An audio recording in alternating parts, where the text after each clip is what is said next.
चलिए देखिए पहले हम पिछले क्लास में क्या पढ़े थे उसको थोड़ा सा एक बार रिकॉल कर लेते हैं, फिर हम आगे चलेंगे।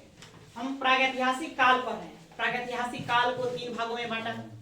निम्न पूरा पाषाण काल, मध्य पाषाण काल और नव पाषाण काल। अब पूरा पाषाण काल जो है, फिर हमने इसका विभाजन किया पूरा पाषाण काल का। पाषाण काल इसका भी हमने विभाजन किया, इसको हमने बांटा। एक बनाया निम्न पूरा पाषाण काल, निम्न पूरा पाषाण काल। एक भाग हमने बनाया मध्य पूरा पाषाण काल, मध्य पूरा पाषाण काल, पाषाण काल। और उसके बाद हमने बनाया क्या, उच्च पूरा पाषाण काल, पाषाण काल, पाषाण। फिर उसके बाद हमने देखे निम्न पूरा पाषाण काल में 2 संस्कृतियों को पढ़ा। एक हमने पढ़ा चापर, चापिंग, चापिंग, पेबुल संस्कृति, पेबुल संस्कृति, एक इसका अध्ययन हमने किया था। और फिर निम्न पूरा पाषाण काल में हमने क्या एक और देखा, हैंड एक्स, हैंड एक्स संस्कृति, एक्स संस्कृति, ए पढ़ा नहीं। बताइए चापर, चापिंग, टेबुल संस्कृति के उपकरण सबसे पहले कहां खोजा गया था? हमने पढ़ा था इसका सबसे पहले खोज हुआ था सोहन घाटी। ठीक है, सोहन घाटी कहां पड़ेगा? पंजाब पड़ेगा, पाकिस्तान का पंजाब जो है वहां पर पड़ता है सोहन घाटी। यहीं से सबसे पहले उपकरण खोजे गए। इसीलिए चापर, चापिंग, टेबुल संस्कृति को एक नाम और क्या देंगे? सोहन संस्कृति नाम देंगे। और इसका उत्खनन करने वाले पहले व्यक्ति थे, उनका नाम था क्या? DN. Wadia, DN. Wadia, DN. Wadia नाम है। इसलिए डी.एन. वाडिया को हम सोहन संस्कृति का पितामह कह देते हैं। हमने वहां से देखा है ना। हैंड एक संस्कृति, एक कहां खोजा गया था? हमने 2 जगह बताया। एक बताया वद मदुरई, मदुरई, और दूसरा स्थान हमने बताया अतिरम पक्कम, अतिरम पक्कम, पक्कम बताया था। ये दोनों के दोनों कहां पढ़ते हैं? मद्रास में पढ़ते हैं। मद्रास में पढ़ने के कारण हम हैंडेक्स संस्कृति को क्या कहते हैं? मद्रासीय संस्कृति के नाम से भी जानते हैं। उसके बाद हमने मध्य पूरा पाषाण काल को देखा था। मध्य पूरा पाषाण काल का बताइए सबसे प्रमुख स्थल कौन? अरे नेवासा। कौन है? नेवासा। नेवासा महाराष्ट्र में एक नदी बहती है, इसका नाम है परवरा नदी। तो परवरा नदी घाटी से ही, घाटी में ही एक जगह है नेवासा। नेवासा से मध्य पूरा पाषाण काल के उपकरण ढूंढे गए हैं। और नेवासा को क्या कहा जाता है? नेवासा को हमने बताया था कि मध्य पूरा पाषाण काल का प्रारूप स्थल माना जाता है। ठीक है, यह बात किसने बताया? एच.डी. संकालिया महोदय ने, संकालिया, संकालिया, इन्होंने बताया कि नेवासा जो है वह मध्य पूरा पाषाण काल का प्रारूप स्थल है, क्योंकि यहीं से इसके उपकरण देखने को मिलता है। यहाँ से लगता है जैसे संस्कृति की शुरुआत हुई थी। उच्च पूरा पाषाण काल में भी हमने स्थान के बारे में बताया। यहाँ कौन सा स्थान को याद रखेंगे? बेलन, बेलन घाटी, बेलन घाटी। उच्च पूरा पाषाण काल के उपकरण बेलन घाटी से खोजेंगे। बेलन घाटी कहाँ पड़ता है? मिर्जापुर यूपी, मिर्जापुर यूपी पड़ता है। यहीं से इसके उपकरण खोजे गए। ठीक है, तो निम्न पूरा पाषाण से ज्यादा बातें याद नहीं रखना है। याद रखना है हमको इसको 3 भागों में विभाजित किया गया। उसमें से एक निम्न पूरा पाषाण काल के फिर 2 हिस्सा बनाया हमने। एक बनाया चापर, चापिंग, टेबुल संस्कृति, दूसरा हैंडेक्स संस्कृति बनाया। ठीक है, तो चापर, चापिंग, टेबुल संस्कृति के जो उपकरण है वो सबसे पहले पंजाब के सोहन घाटी से खोजे गए। इसीलिए इसको क्या कहते हैं? सोहन घाटी कहते हैं, है ना।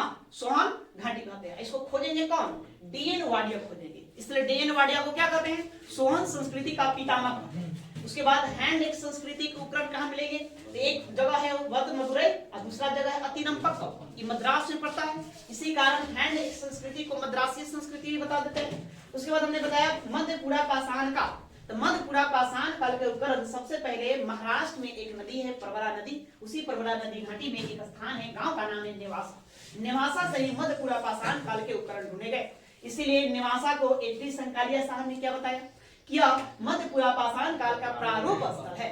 ये हम बात कर रहे हैं। उच्च पूरा पाषाण काल से आपको ये याद रखना है कि उच्च पूरा पाषाण काल में काल के उपकरण सबसे पहले बेलन घाटी से खोजे गए थे। बेलन घाटी का हम मिर्जापुर पड़ता है। इसी कारण हम उच्च पूरा पाषाण काल को बेलन संस्कृति भी कहते हैं। यहाँ पर जो औजार मिले वो औजार ब्लेड ब्यूरिन मुख्यतः था, तो ब्लेड ब्यूरिन था, तो ब्लेडों की अधिकता के कारण इस संस्कृति को ब्लेड संस्कृति भी आप कहेंगे। मध्य पूरा पाषाण काल के उपकरणों में हमने देखा किसकी प्रधानता थी, फलक की प्रधानता थी, तो फलक की प्रधानता होने के कारण इसको हम फलक संस्कृति भी कह देते हैं। ठीक है, तो इतना बातें आपको किससे पूरा पाषाण काल से याद रखना है। आज हम लोग पढ़ेंगे मध्य पाषाण काल।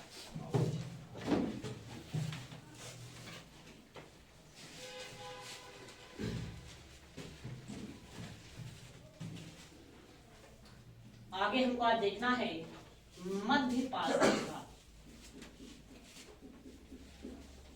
पाषाण काल, मध्य पाषाण काल। देखिए मध्य पाषाण काल क्या है। पूरा पाषाण काल के बाद अगला जो आता है मध्य पाषाण काल आता है। यहां से जलवायु में परिवर्तन देखने को मिलेगा। अभी तो आपने देखा था पूरा पाषाण काल हिमयुग था, वहां पर बर्फ निरंतर गिर रहे थे। बर्फ गिरने के कारण ज्यादातर आदि मानव कहाँ रहते थे, गुफाओं में रह रहे थे, कंदराओं में रह रहे थे, तो उनको इधर उधर घूमने का मौका बहुत कम मिला। मतलब एक स्थान से दूसरे स्थान तक आने जाने में वो एक तरह से अपने आप को अच्छा महसूस करते होंगे। अब बस गेस कर सकते हैं, लिखा हुआ कोई बात तो मिला नहीं है, अंदाजा लगाते उनके उपकरणों के आधार पर मिले हुए साक्ष्य जो भी पूरा तत्व अवशेष मिले हैं, पूरा अवशेष मिले उसके आधार पर अंदाजा लगाते हैं। हिमयुग के कारण बस यही अंदाजा लगाया गया है कि वो लोग ज्यादातर गुफाओं में रहते हैं, स्थान परिवर्तन कम हुआ होगा। लेकिन अब मध्य पाषाण काल में क्या हुआ कि बर्फ गिरना बंद हो गया, मौसम में जो है गर्माहट उत्पन्न हो गई, मतलब अर्थात टेम्परेचर तापमान बढ़ गया। तापमान बढ़ने के कारण अच्छा मौसम होने के कारण अब लोग एक स्थान से दूसरे स्थान आना जाना शुरू कर दिया। ये बात एक हुआ। दूसरी बात कि आग का आविष्कार, हमने आग का मतलब खोज एक तरह से किस काल में हो गया था, पूरा पाषाण काल में हो गया था। लेकिन अब तक वो लोग क्या करते थे, उसका उपयोग करना नहीं जानते थे। मध्य पूरा पाषाण काल में, मध्य पाषाण काल में अग्नि का अब प्रयोग करना लोग जानेंगे। जब अग्नि का प्रयोग हो गया तो जहां पूरा पाषाण काल में लोग कच्चे मांसों का भोग करते थे, अब यहाँ पर पके हुए मांसों का प्रयोग करना शुरू कर देंगे। यहाँ पर ये होगा। लेकिन अभी भी वस्त्र का ज्ञान नहीं है, आवास का ज्ञान नहीं है, खेती बाड़ी नहीं जानते।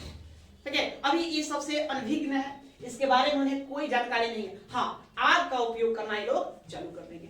यदि हम उपकरणों की बात करें, हथियार औजार है ना, ये जो यूज करते थे, इनके औजारों में भी काफी परिवर्तन देखने को मिलता है।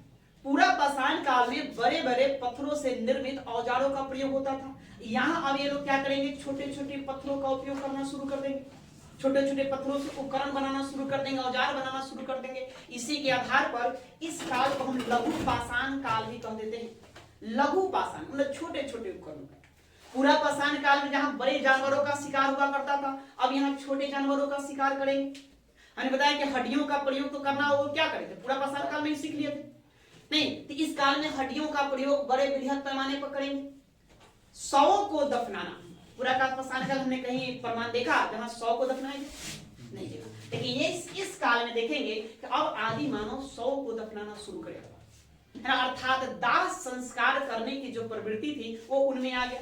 उनके साथ साथ दाह संस्कार करते थे, साथ साथ क्या करते थे, पूजन सामग्रियां भी रख देते थे। उससे ये बातें सिद्ध होती है कि लोग लौकिक विचारधारा से प्रेरित हो गए, मतलब कि धार्मिक बातें उनमें आ गई थी, समावेशित हो गई थी, कहीं न कहीं धर्म के बारे में वो लोग समझना शुरू कर दिए होंगे। ये वाली बात एक खोज हो जाएगी। ठीक है, यहाँ पर अब जहां हम हड्डियों का पत्थरों का प्रयोग करते थे औजार के तौर पर, अब यहाँ पर पहली बार तीर कमान देखने को मिलेगा। हमने बताया कि भीम बेटका के जो गुफा है उसमें जो शैल चित्र मिले हैं, उस शैल चित्र में तीर कमान का भी चित्र दिखाया गया है। और इतिहासकारों का मत है कि भीमबेटका का जो गुफा है उसमें जो शैल चित्र बने हैं वो उच्च पूरा पाषाण काल से लेकर मध्य पाषाण काल तक बने थे। तो मध्य पाषाण काल में एक हथियार के तौर पर क्या आ जाएगा, तीर कमान आ जाएगा। तो इतने सारे परिवर्तन हुए। अब देखिए मध्य पूरा पाषाण काल में बहुत ज्यादा साक्ष्य मिला, थोड़ा बोलते हैं बहुत ज्यादा साक्ष्य मिला। उन्हीं साक्ष्यों का आपको क्या करना है, समझना है। उसमें ऑप्शन मूलतः वनडे एग्जाम में स्थान पूछता है, स्थान।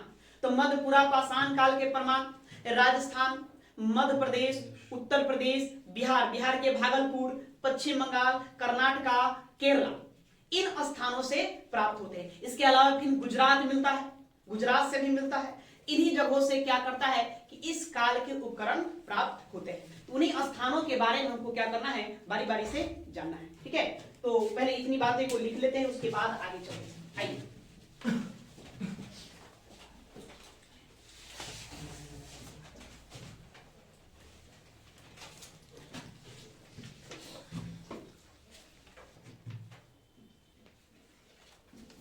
इस युग में वातावरण के तापमान में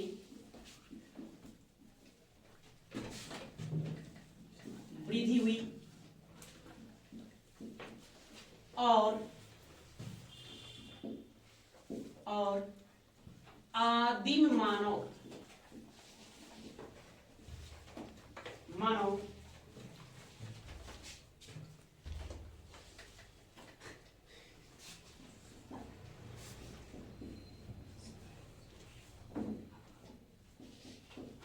ने स्थान परिवर्तन किया।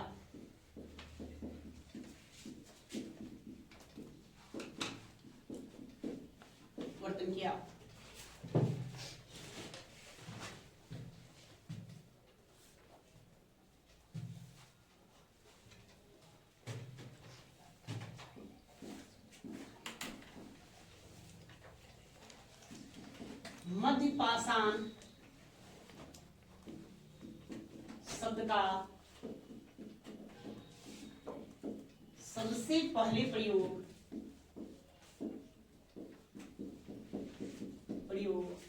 1866 ईस्वी में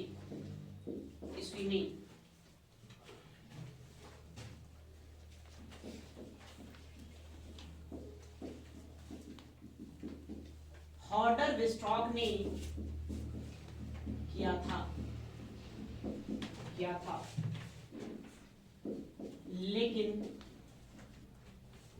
लेकिन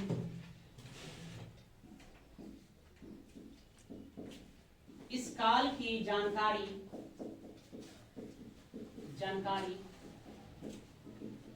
सबसे पहले 1867 ईस्वी में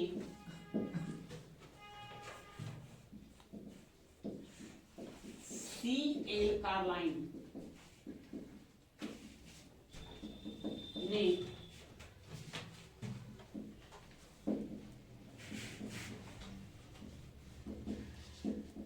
विंध्यन क्षेत्र में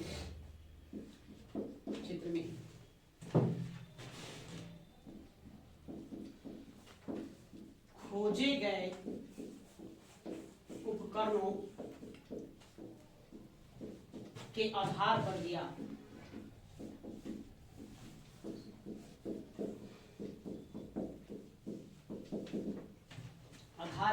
था।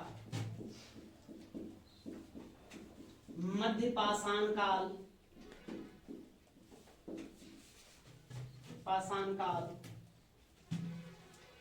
के उपकरण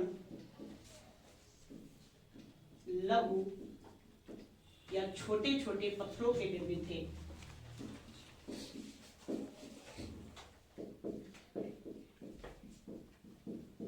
पत्थरों से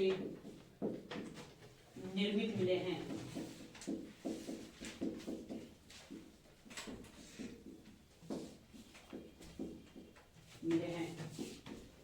अतः इसे लघु पाषाण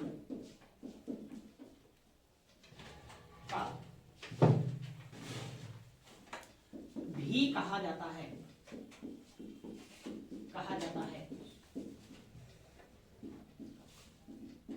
इस युग में आदिम मानव ने आग का प्रयोग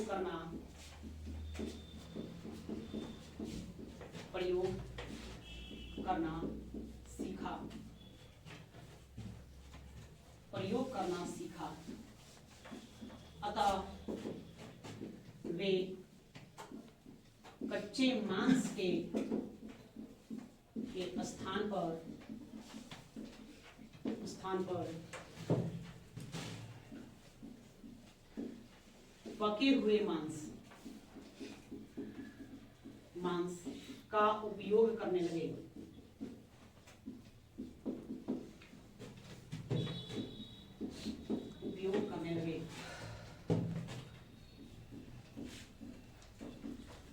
पहली बार तीर कमान का प्रयोग भी इसी काल में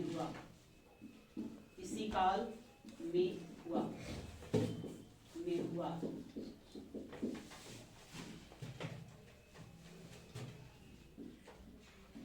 भारत में मानव का अस्थिपंजर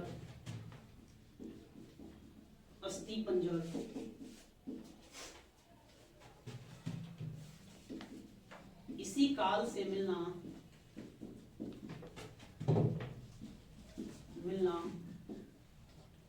प्रारंभ होता है।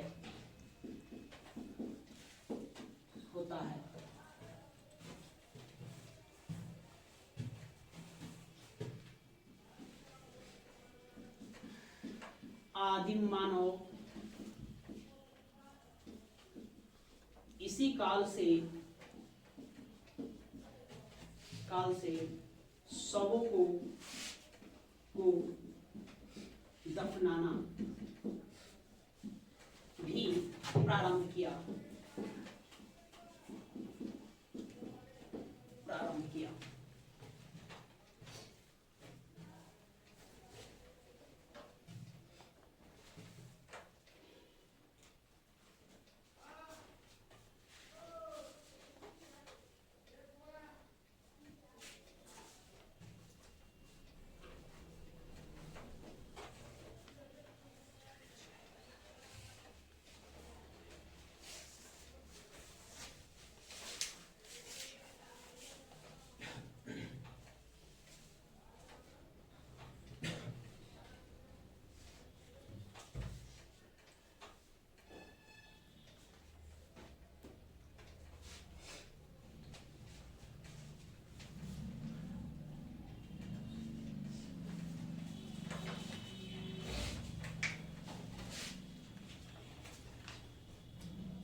कम केस हो गया जी।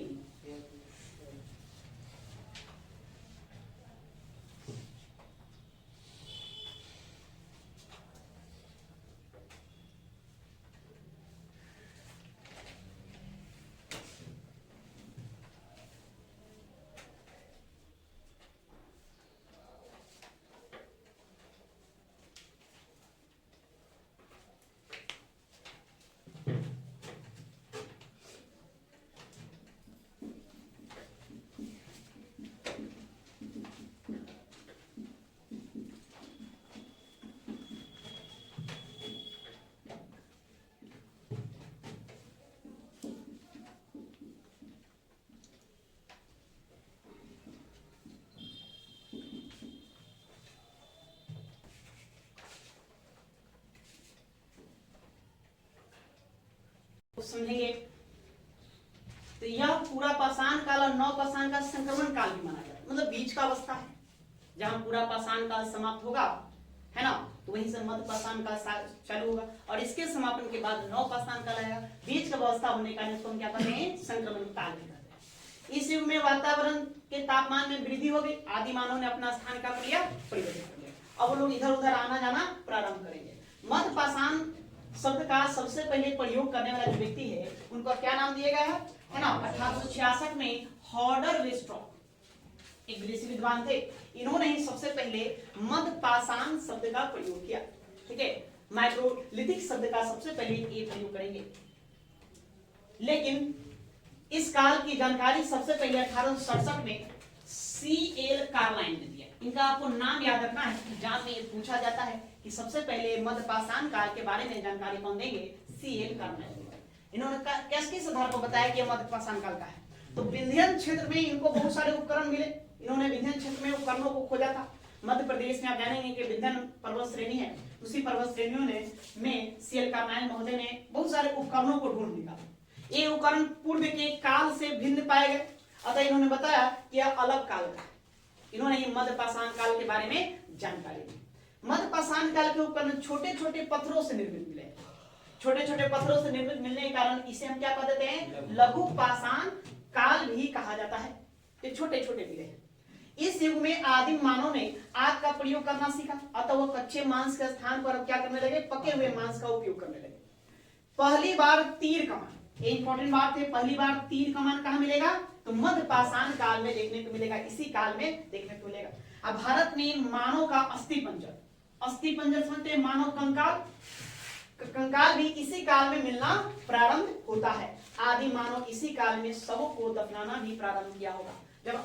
जब इसी काल से आदि मानव का शव मिलना शुरू हुआ, अस्थि पंजर, कंकाल उसके दबे हुए नीचे मिले, तब लोगों ने अंदाजा लगाया। अंदाजा क्या लगाया आप देखकर बता सकते हैं। तो शवों को लोग क्या करते होंगे? दफनाते होंगे। तो शवों को दफनाया जाना किस काल में शुरू हुआ? मध्य पाषाण काल में। ठीक है, अस्थि पंजर भारत में किस काल से मिलेगा? तो मध्य पाषाण काल से मिलेगा। इसके पूर्व में कि हमें अस्थि पंजर नहीं मिलता है। हमने आपको बताया था कि अरुण सुनकिया के बारे में हमने जानकारी दिया था। अरुण सुनकिया, सोनाकिया, अरुण सुनकिया ने क्या ढूंढ निकाला? हथनौरा से, हथनौरा से क्या मिला? एक मानव कपाल, एक मानव कपाल ढूंढ निकाला। ये जो मानव कपाल था, इसको किस काल का बताया जाता है? उच्च पूरा पाषाण काल का बताया जाता है। कि उच्च पूरा पाषाण काल, वो सिर्फ कपाल था, ऊपर का जो सर होता है, खोपड़ी, बस उतना ही था। ठीक है, पूरा का पूरा बॉडी नहीं था। या पूरा का पूरा बॉडी यदि कहीं मिलेगा तो किस काल में मिलेगा? मध्य पाषाण काल में मिलेगा। नहीं, अरुण सुनकिया ने उस कपाल का परीक्षण करके, निरीक्षण करके क्या बताया? किस मानव का था? होमो इरेक्टस मानव का था। उन्होंने बताया कि होमो इरेक्टस मानव है। मानव का हमने क्रम भी देखा था वो। तो याद रखेंगे, पहली बार कपाल ढूंढा जाएगा तो कौन है?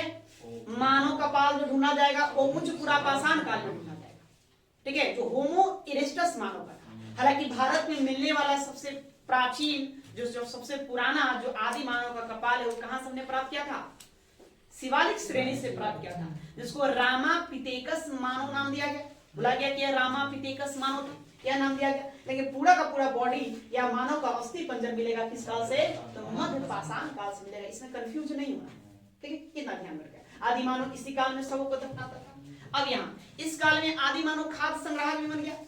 अब मतलब फलों को, है ना, कंद मूल को अब संजोग कर रखने लगा कि बाद में खाने के काम में आएगा। या जानवरों का शिकार करता तो उसको भी रखने लगा कि बाद में इसको खाएंगे। नहीं, धीरे धीरे यहाँ से पशुपालन करना भी लोग क्या करेंगे? शुरू करेंगे, जानवरों को पालना शुरू करेंगे, है ना। उपभोग के दृष्टिकोण से पालना शुरू करेंगे, क्योंकि उस समय आज के जैसा तो उपयोग तो था नहीं। तो एकमात्र ही बात ध्यान में रहा होगा कि इसका हम बाद में क्या करेंगे? उपभोग करेंगे, खाने के काम में आएगा। तो पशुपालन का भी शुरुआत यहाँ से देखने को मिलेगा। तो खाद्य के संग्रह करने के लिए, भोज्य पदार्थों का संग्रह करने के कारण मध्य पाषाण काल को हम क्या कर देते हैं? खाद्य संग्रह काल। ठीक है, इसको हम एक नाम और देंगे, खाद्य संग्रह काल।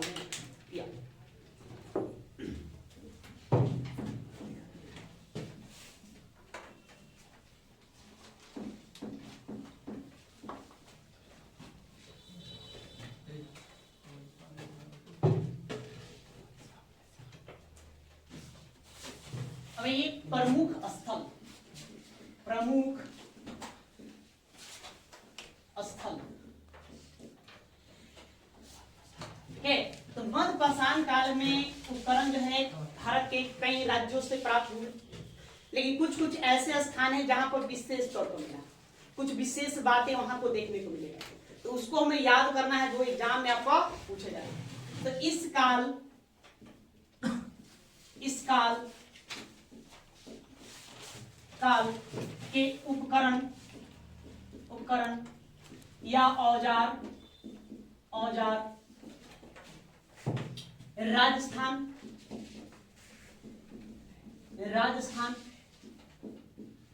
मध्य प्रदेश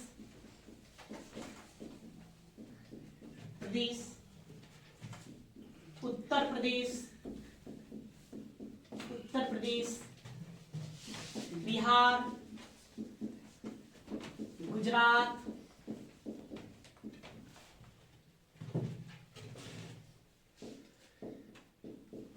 कर्नाटक और तमिलनाडु राज्य से प्राप्त होते हैं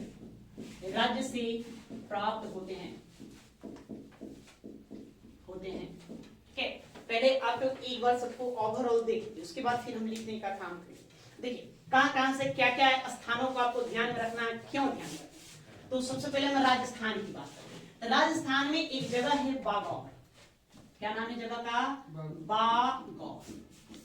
बागौर राजस्थान में। या भीलवाड़ा जिला राजस्थान में पड़ता है। राजस्थान ये जो स्थल है मध्य पाषाण काल का सबसे बड़ा स्थल है। मध्य पाषाण काल का सबसे बड़ा स्थल है। सबसे बड़ा स्थल यही आपको देखने को मिलेगा।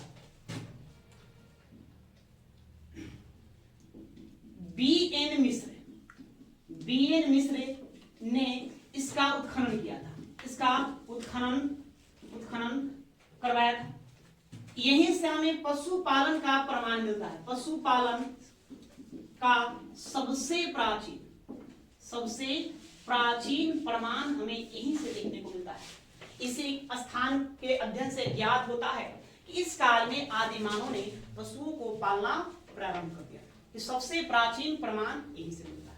और यह मध्य पाषाण काल का सबसे बड़ा स्थल है। सबसे बड़ा स्थल क्या है?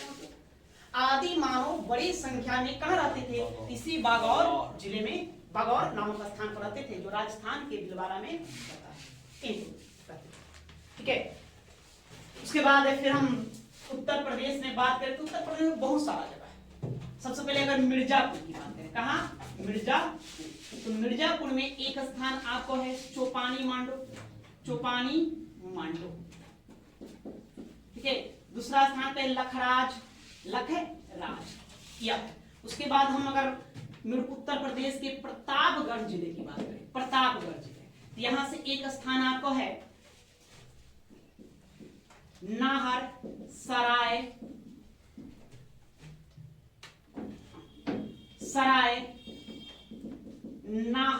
राय, एक स्थान ये मिलता है। दूसरा आपको मिलता है दमदमा। फिर आपको है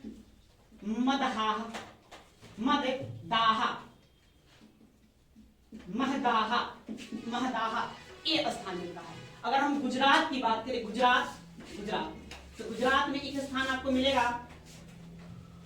गुजरात में आपको एक स्थान वहां देखने को मिलेगा। अगर हम बिहार की बात करें, तो बिहार में आपको भागलपुर ये देखने को मिलेगा। ये सभी स्थल जो है यह मध्य पाषाण कालीन युग से जुड़ा हुआ है। ये सब अपने आप में महत्वपूर्ण है।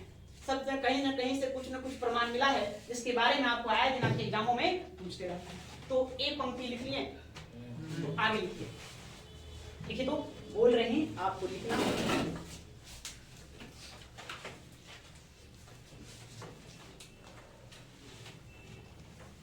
देखिए राजस्थान के भीलवाड़ा जिले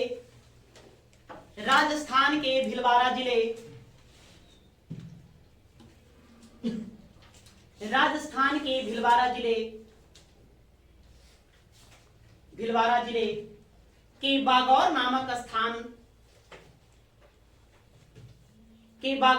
स्थान से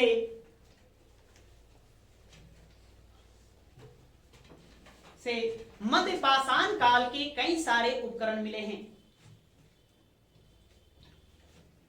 मध्य पाषाण काल के बहुत संख्या में उपकरण मिले, ऐसे लिख देंगे, बहुत संख्या में उपकरण मिले हैं। मध्य पाषाण काल के बहुसंख्या में उपकरण मिले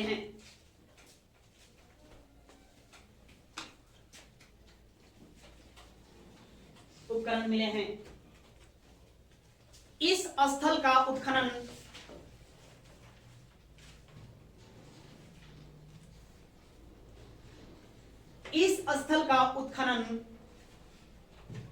उत्खनन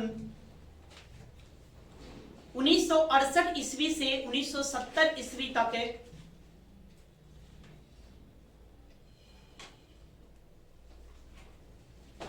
1968 ईस्वी से 1970 ईस्वी तक बी.एन. मिश्र के निर्देशन में करवाया गया था। बी.एन. मिश्र के निर्देशन में करवाया गया था।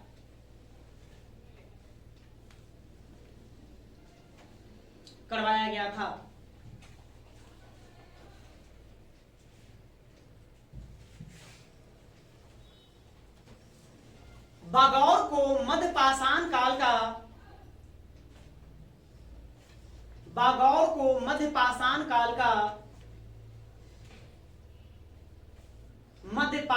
काल का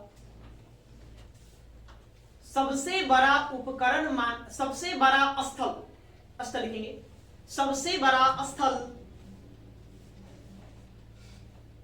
माना जाता है। बागौर को मध्य पाषाण काल का सबसे बड़ा स्थल माना जाता है।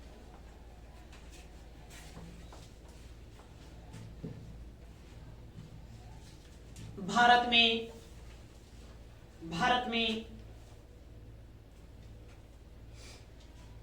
में पशुपालन का सबसे प्राचीनतम साक्ष्य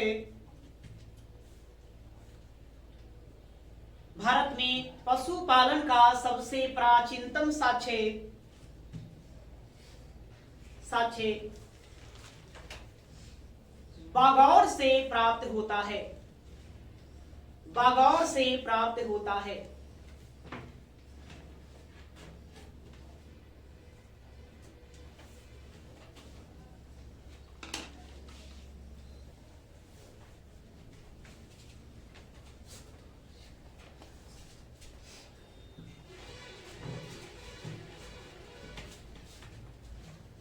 तो सबसे बड़ा स्थल कौन?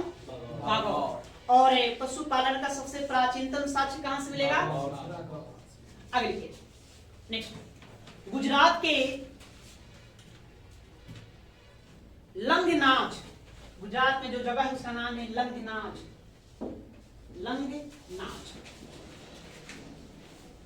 गुजरात के लंगनाच, पोस्ट में आप लिख देंगे कच्छकारण। कहां पर जगह पड़ेगा? गुजरात में कच्छकारण में पड़ता है।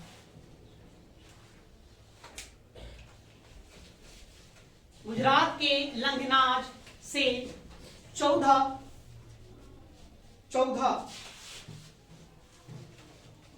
मानव कंकाल प्राप्त हुआ है।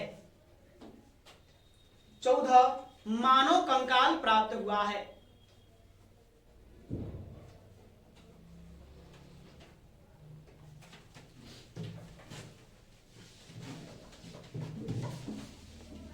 गुजरात में हमें कौन सा जगह याद रखना है?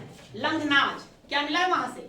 14 मानव कंकाल। ठीक है, तो आपको गुजरात से उस जगह को याद रखना है। राजस्थान में हम बागौर याद रखेंगे, गुजरात में लंगनाच याद रखेंगे। मध्य प्रदेश में आइए, मध्य प्रदेश में आदमगढ़ याद रखना है।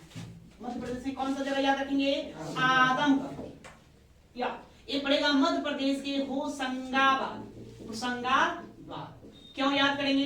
यहां से 25,000 उपकरण प्राप्त हुए। उपकरण, छोटे छोटे औजार, अन्य प्रकार के उपकरण जो है 25,000, बहुत बड़ी संख्या में एक साथ हमें होशंगाबाद के आदमगढ़ से प्राप्त होता है। ठीक है, तो लिखिए, मध्य प्रदेश के होशंगाबाद जिले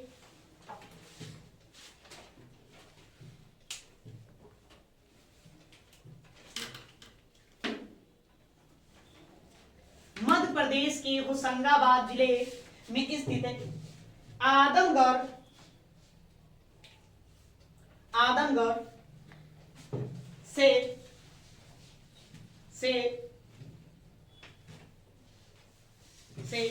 पुरातत्वविद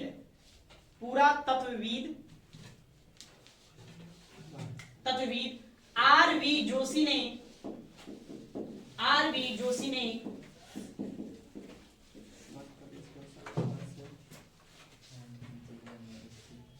पुरातत्वविद आर.वी. जोशी ने 25,000 लघु पाषाणकालीन 25,000 लघु पाषाणकालीन उपकरणों को खोजा है। पाषाणकालीन मध्य पाषाण काल को एक नाम और क्या दिया? लघु पाषाण काल। तो मध्य पाषाण काल कहो या लघु पाषाण काल एक ही बात है। उपकरणों को खोजा है।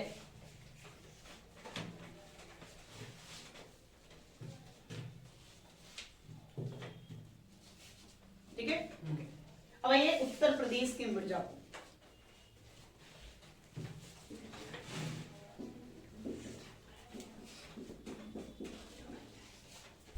इसमें कौन सा जगह? दो जगह याद रखना है। यहां देखेंगे उत्तर प्रदेश के मिर्जापुर में आपको दो स्थलों की याद रखना है। एक चौपानी मांडो, एक का क्या नाम देंगे? चौपानी मांडो, और दूसरा लेखैया। लेखैया से हमें 19 कंकाल प्राप्त हुए। मानव कंकाल कितना? 19 कंकाल यहाँ से प्राप्त हुए। 14 कंकाल अभी हमने देखा कहां से प्राप्त हुआ? लंगनाथ, गुजरात के लंगनाथ से। और लेखैया से हमें 19 मानव कंकाल प्राप्त होंगे। चौपानी मांडो, तो चौपानी मांडो के उत्खनन में वहां पाया गया क्या लोग मतलब झोपड़ी के प्रमाण मिले। झोपड़ी है ना, गर्त मिला है, सतह गर्त। झोपड़ी करने मतलब क्या बना बनाया झोपड़ी मिल गया? नहीं भाई, ये स्थल है तो यहाँ पर गड्ढा किया हुआ मिला है एक सही माप पर। लोगों ने बताया कि अच्छा इसमें बांस की बल्ली चाहे है ना जो भी है अपना लकड़ी वगैरह प्रयोग करके लोग क्या बनाते होंगे? झोपड़ी बनाते हैं। यहाँ से हमें चौपानी मांडो से झोपड़ी का प्रमाण मिलेगा। चौपानी मांडो से हमें मिलेगा पाषाणकालीन पेबुल उपकरण, मतलब पत्थरों के बने हुए उपकरण। और यहीं से हमें मिट्टी का भी बर्तन मिलता है, दोनों मिलता है। मिट्टी के बने बर्तन यहीं से प्राप्त होते हैं, अब पत्थरों के बने हुए उपकरण भी प्राप्त होते हैं। इससे क्या पता चलता है? इससे यह पता चलता है कि चौपानी मांडो में पाषाणकालीन लोग रहते हैं, जिनमें धीरे धीरे बदलाव आया, उनके संस्कृति के बदलाव आया, ज्ञान बढ़ा, अतः वो मिट्टियों का भी प्रयोग करना सीख गए। अर्थात लंबे अरसे तक लोग यहाँ बसे होंगे। तब तो पत्थर के बाद मिट्टी पर आ गए। मिट्टी का अगर प्रमाण बर्तन देखने को पहली बार मिलेगा तो कहां मिलेगा? चौपानी मांडो में। इसीलिए विद्वानों ने चौपानी मांडो को पूरा पाषाण काल, मध्य पाषाण काल का संक्रमण स्थल के रूप में घोषित किया है कि यहीं से है ना नए युग की क्या होगा? शुरुआत हो। ठीक है, तो चौपानी मांडो को इसलिए याद रखना है। लेखैया से क्यों याद रखना है? यहाँ से हमें 19 मानव कंकाल प्राप्त हुआ है, अलंगनाथ से 14 मानव कंकाल। ओके, याद रहेगा ना? चलो लिखो। ठीक है, तो उत्तर प्रदेश, ठीक है, उत्तर प्रदेश के मिर्जापुर जिले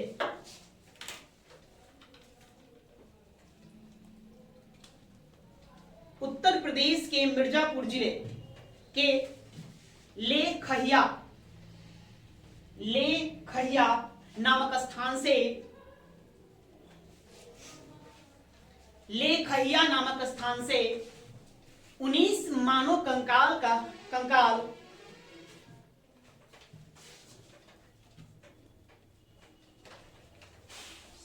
19 मानव कंकाल प्राप्त हुआ है।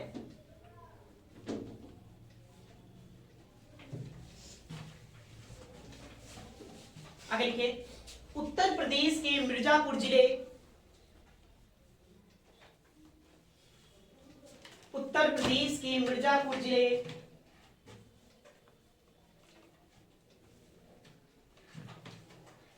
उत्तर प्रदेश के मिर्जापुर जिले के चौपानी मांडो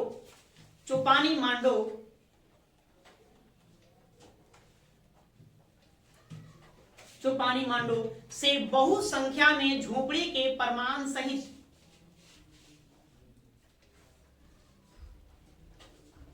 चौपानी मांडो से बहुत संख्या में झोपड़ी के परमाणु सहित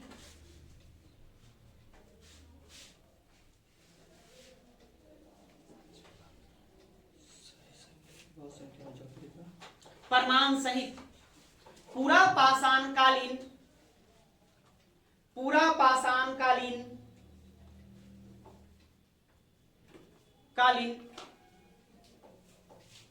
उपकरण और मिट्टी के बर्तन, पूरा पाषाणकालीन उपकरण और मिट्टी के बर्तन प्राप्त हुआ है।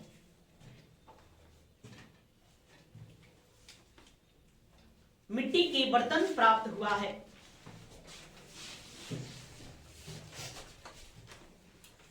इसी कारण चौपानी मांडो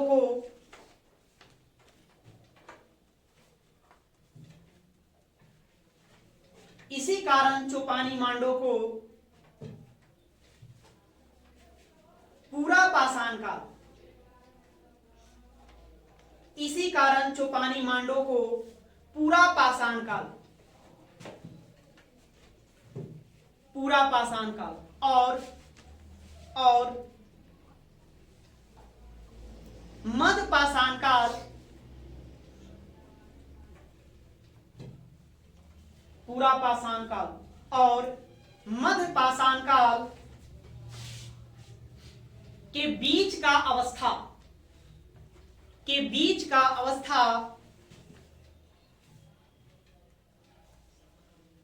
अवस्था माना जाता है। एक मिनट रुकेंगे, एक मिनट, क्या लिखे? इसी कारण चौपानी मांडो को पूरा पाषाण काल और मध्य पाषाण काल के बीच के संक्रमण काल की अवस्था माना जाता है। थोड़ा सा सुधार करेंगे उसमें, फिर से मिलाइए उसको, फिर से करेंगे। इसी कारण चौपानी मांडो को पूरा पाषाण काल और मध्य पाषाण काल के बीच के संक्रमण काल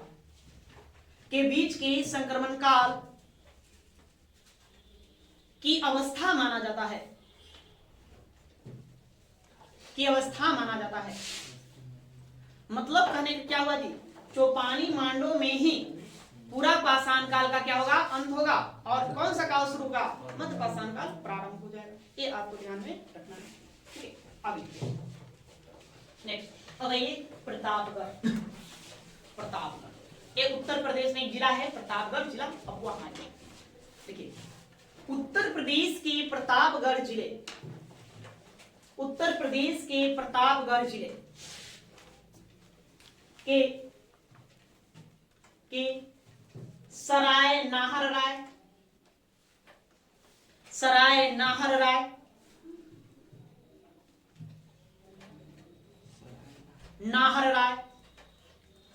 महदाहा, देखिए महदाहा नाम थोड़ा अजीब है, आप लोग सुने नहीं होंगे क्या? कोई परिचित हुई इन नामों से? नहीं। अभी हम लोग रामपुर, श्री रामपुर है ना, भगवानपुर है ना, कालापुर, यही सब जानते हैं? नहीं। पटना, छपरा, सारण, सिवान, तो ये सब भी स्थानीय है। ठीक है, प्राचीन कालीन स्थान है। यहाँ अभी बस्तियां वर्तमान में नहीं है। इसको पुरातत्व विभाग ने क्या करा? संरक्षित रखा। नहीं, आर्कियोलॉजिकल सर्वे ऑफ इंडिया के अधीन ये सब है। यहाँ पर अभी भी खनन कार्य चल रहे हैं। मनुष्य जानने के लिए जिज्ञासु है कि और क्या हुआ होगा उस काल में। सोचो, मतलब कि जिसमें पूरा दुनिया का सृजन हो रहा था, आदि मानव अपने वास्तविक स्वरूप में आ रहा था, तो मतलब किस तरह से आया हो, सोचने वाली बात है। हमने देखा कैसे पहले बानर से क्या बड़े मनुष्य बने, लोग सीधा चलना शुरू किए, मैदानी भागों में आए। नहीं, विकास, मानव के विकास, हमने 5 क्रमों को देखा।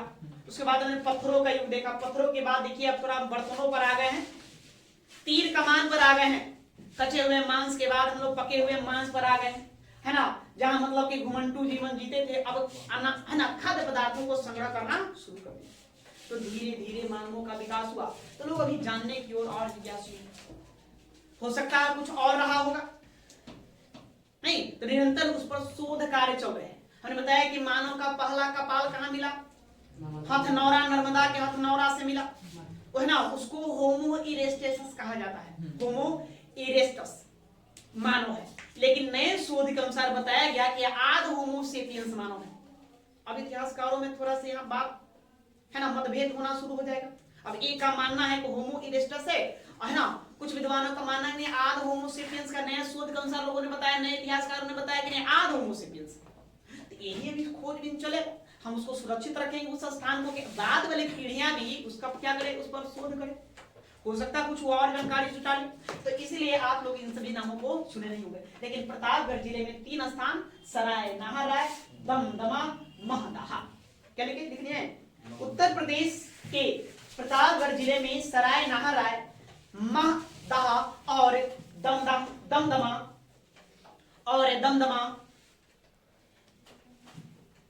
मध्य पाषाण कालीन प्रमुख स्थल है।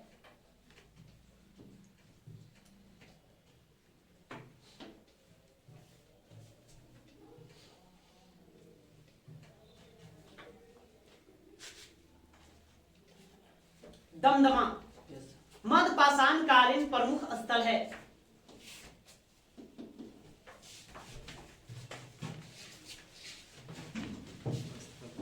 अब ये तीनों को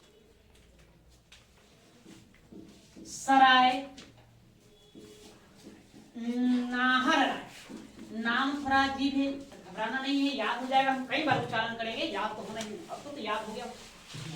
सराय नाहराय आप ये जान गए कहाँ है, उत्तर प्रदेश में, कौन सा जिला, प्रतापगढ़।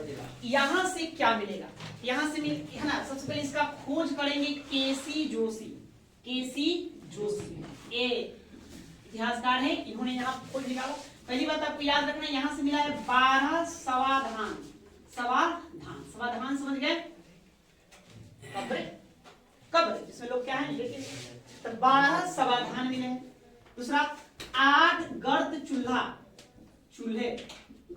समझते हैं, पहले देखे होंगे गांव समाज में खाना बनाने लोग क्या करते, गड्ढा खोद देते थे और उसमें खाना बनाते थे।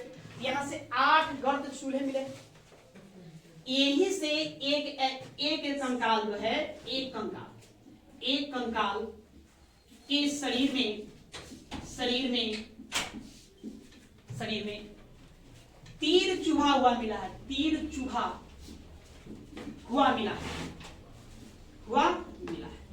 अब हाँ उसको तीर लगा हुआ है, कंकाल मतलब हड्डी निकाला गया तो उसके बीच में क्या लगा हुआ है, तीर लगा हुआ है, ऐसे ही प्रमाण मिला है। और 1-2 ऐसे 100 मिले जैसे लगा उसको धारदार हथियार से काटा हुआ है।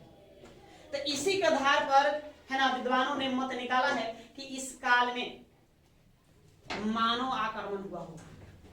ठीक है, मानवीय हिंसा का प्रमाण यहाँ देखने को मिला होगा। हो सकता है किसी कारण वो झगड़ लिया होंगे, किस कारण झगड़े होंगे, खाने पीने के लिए हो, है ना, शिकार के लिए झगड़ लिया अपने, है ना, उसको तीर मार दिया होगा गुस्से में आकर, नहीं जी, हाथ पैर तोड़ दिया होगा। एक मिलता है, इससे ये पता चलता है कि हाँ मानव लोग उस काल में भी लड़ते थे, मैंने हिंसा का प्रयोग, है ना, मानवीय युद्ध। अब कह सकते हैं युद्ध का प्रमाण पहली बार कहां से मिलता है ना, ये प्रश्न पूछा भी गया कि पहली बार युद्ध का प्रमाण किस स्थल से प्राप्त हुआ है, किस स्थल से, सराय नाहराय, है ना। 12 सवाधान, 8 गर्त चूल्हे और एक कंकाल जिसमें तीर चुभा हुआ, उसके बॉडी में तीर लगा हुआ है, हाथ पैर टूटा हुआ, मतलब हड्डियां टूटा भी मिला हुआ है। साफ देखकर लग रहा है जैसे कि मरने से पहले इसको मारा गया हो, मारा पीटा गया हो। डेड बॉडी देखकर क्या उसके कंकाल देखकर आप आराम से अंदाजा लगा सकते हैं। ठीक है, तो लिखिए पहले इसको, आगे उसके बाद देखेंगे। सराय नाहराय से, सराय नाहराय, एक मिनट करके पहले खोजकर्ता लिखिए। सराय नाहराय के खोजकर्ता केसी जोशी हैं, केसी जोशी हैं।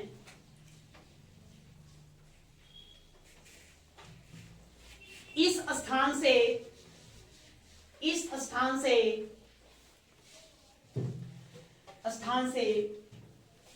12 सवाधान,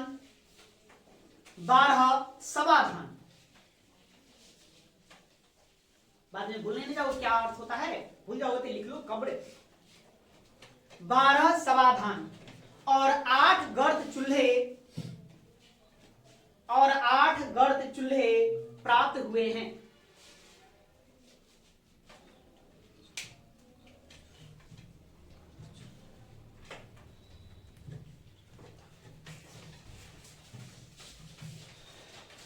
एक मानव कंकाल के शरीर में, एक मानव कंकाल के शरीर में सुई चुभा हुआ, एक मानव कंकाल के शरीर में सुई नहीं, तीर चुभा हुआ, तीर चुभा हुआ मिला है।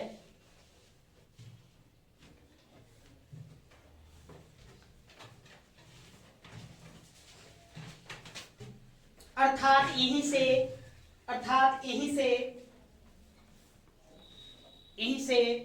पहली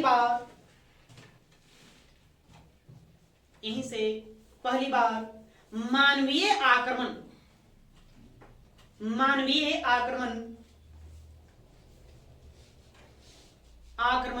या युद्ध का प्रमाण मिलता है।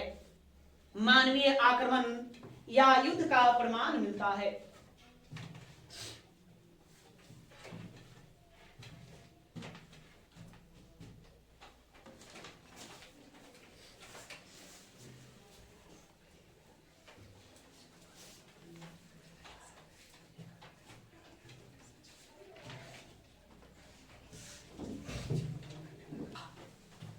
यहां से क्या देखिए, महदाहा की खोज अचानक से जौनपुर, एक नहर है जौनपुर शहर में देख रहे हैं, जिसको पूर्व काम सिराज कहते हैं। तो उत्तर प्रदेश में जौनपुर नहर है, तो जौनपुर नहर के एक शाखा का चौड़ीकरण किया जा रहा है। लोगों ने जेसीबी लगाकर भाई उसको क्या कर रहा था, चौड़ीकरण कर रहा था। तो चौड़ीकरण करने के क्रम में नीचे से बहुत सारे क्या हुए, नर कंकाल मिलना शुरू हुए। नर कंकाल के साथ साथ है ना विभिन्न प्रकार के पशुओं के भी कंकाल मिले, यहाँ से बड़े संख्या में यहाँ से प्राप्त हुआ। एक विद्वान है आरजी शर्मा ना, आरजी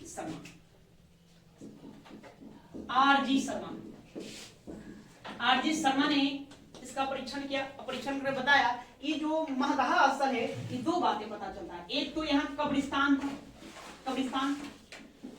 और दूसरा ये बताते हैं कि बूचर खाना। क्या था?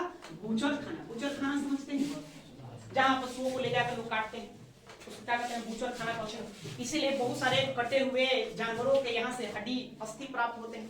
अब मानव कंकाल भी बड़े संख्या में प्राप्त होते हैं। तो इन बातों से आरजी शर्मा कहते हैं कि यहाँ हो ना हो क्या रहा होगा, या तो इसका कब्रिस्तान रहा होगा और साथ में बूचर खाना रहा होगा। ठीक है, तो कब्रिस्तान और बूचर खाना का प्रमाण कहाँ से मिलता है? महदाहा से मिलता है। तो लिखिए, महदाहा स्थल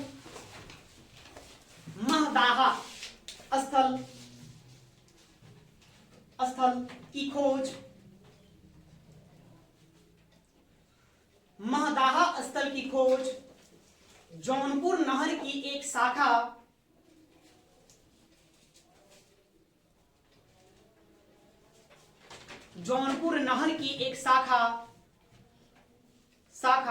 का चौड़ीकरण करने के संदर्भ में हुआ।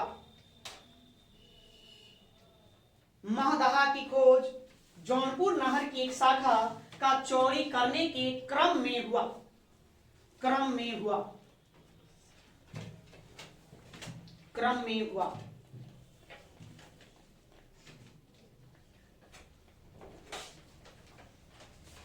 इस चौड़ीकरण के दौरान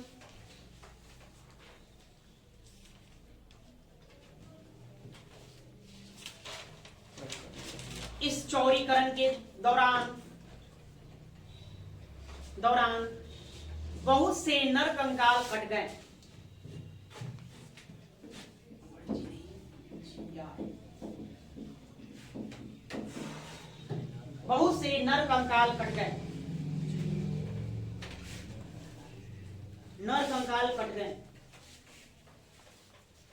तुम लोग को खाना में कुछ मिला है कि नहीं? क्या मिला? चिमकी मिली? अरे राग झिटका तो मिलना ही है, तो अलग अलग कार्य कुछ पूरा अवशेष नहीं मिला ना। सोने के घड़ा उड़ा, चांदी के घड़ा, ऐसा मिले तो बताना भी नहीं किसी को। नहीं, पुरातत्व विभाग जब्त कर लेगा। ठीक है, छापा वापा घर पर मरा गया फिर दिक्कत है। देखिए तो एक विद्वान, भारतीय विद्वान कौन? जी.आर. शर्मा। इसको क्या बताते हैं? मधानु क्या प्रमाण बताते हैं? कब्रिस्तान रहा होगा, या फिर वो कब्रिस्तान और बूचर खाना बताते हैं। कब्रिस्तान था और बूचर खाना। आप अंदाजा लगा सकते हैं 20%। और क्या कर सकते हैं, ये बात देखिए। भारतीय विद्वान जी.आर. शर्मा ने, भारतीय विद्वान जी.आर. शर्मा ने महदाहा को, भारतीय विद्वान जी.आर. शर्मा ने महदाहा को बूचर खाना और कब्रिस्तान के रूप में परिभाषित किया है। बूचर खाना और कब्रिस्तान के रूप में परिभाषित किया है।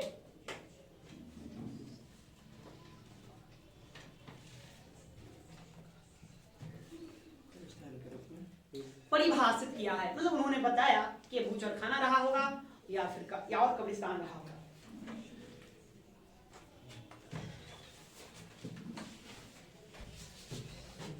एक आपका हो गया कौन?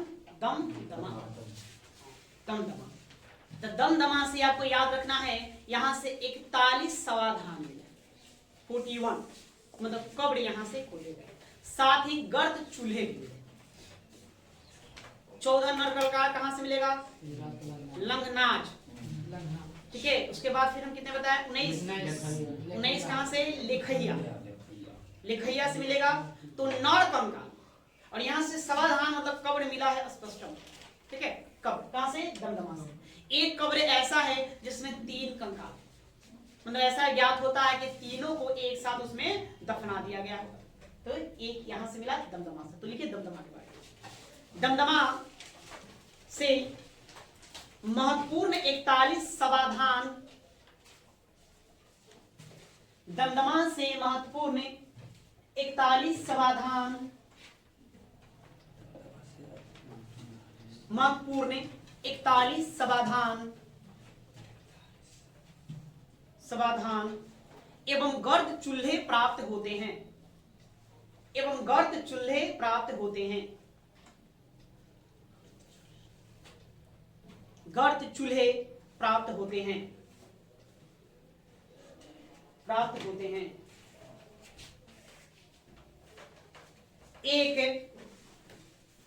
एक समाधान से,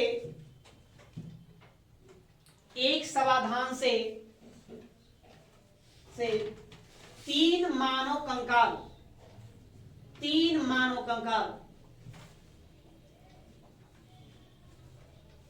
प्राप्त हुआ है, प्राप्त हुआ है।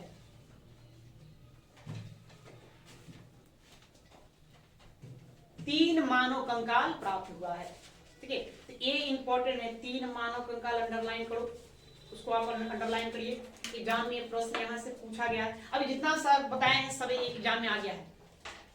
बात समझ में आया? बूचर खाना का प्रमाण, महदाह, पहली बार मानवीय युद्ध लड़ने का प्रमाण, सराय नहराय। दमदमा से 3 है ना, एक शव में 3 कंकाल कहां से प्राप्त हुए हैं? तो दमदमा से। एक है ना, यहाँ से तीनों पूछा जा चुका है। चौपानी मांडो भी पूछते रहता है ना। लेखैया यहाँ से 19 कंकाल प्राप्त हुए हैं। लग्नाज वहां से 14 प्राप्त हुए हैं, वो आपका पूछा जाएगा। अब 25,000 उपकरण बड़े मात्रा में कहां से मिले? होशंगाबाद के आदमगढ़, वो आदमगढ़ से प्राप्त हुआ है। तो ये सभी बातें एग्जाम में आपको पूछ दिया गया है ना। तो ये इंपॉर्टेंट बात जितना था उतना हमने बताया, उसको आपको ध्यान में रखना है। बिहार से भी बात करे थे, आपको भी प्रश्न आपको बिहार के एग्जाम में पूछेगा कि निम्नलिखित में कौन सा स्थल मध्य पाषाण काल से संबंधित है? ऐसे हैं तो कहीं, लेकिन ऑप्शन में ज्यादातर भागलपुर आता है, क्योंकि भागलपुर में सबसे ज्यादा महत्वपूर्ण है। नहीं तो एक लाइन वहां ये भी डाल दो, लिखो, ठीक है। बिहार का भागलपुर जिला, बिहार का भागलपुर जिला या भागलपुर, बिहार का भागलपुर,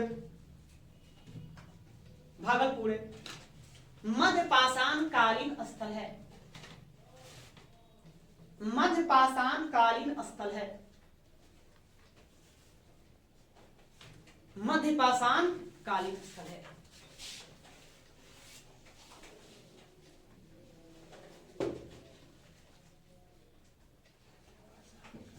आज के लिए इतना ही रहने देते हैं, आगे क्लास के लिए टाइम हो गया है। कल हम लोग 9 पाषाण काल पढ़ेंगे, तब जाकर आपको प्रागैतिहासिक काल क्या होगा, समाप्त होगा। फिर हम ताम्र पाषाण काल शुरू करेंगे। ओके, चलो तो आज के लिए इतना ही।